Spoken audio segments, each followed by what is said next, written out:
Welcome to Guide Guru. We hope this video helps. You begin by changing how you charge.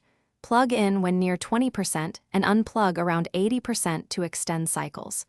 Once done, prefer the original charger or a certified equivalent because proper voltage prevents heat and chemical wear. Also, make sure the device isn't insulated during charging. Heavy cases trap heat and accelerate aging. Update firmware and battery management settings now so the system can optimize charging behavior automatically. This reduces long-term degradation and buys you more usable life. Next, control temperature and workload because heat is the biggest enemy of battery health. You should avoid exposing the device to hot environments and stop heavy tasks while charging. Once the device cools, limit continuous full load apps, streaming, gaming, and navigation, since sustained current raises internal temperature.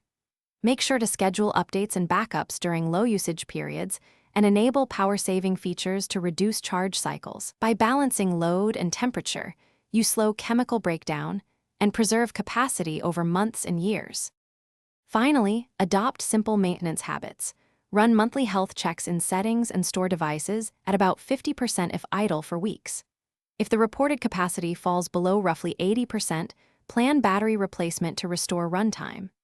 Make sure to keep software updated since patches often improve efficiency. If you see sudden rapid drain, start by reviewing recent app usage and background processes, then restart the device and reset power settings. If that fails, consult the manufacturer or a certified technician. Don't attempt invasive repairs yourself. Thanks for watching. Consider subscribing if we helped you today.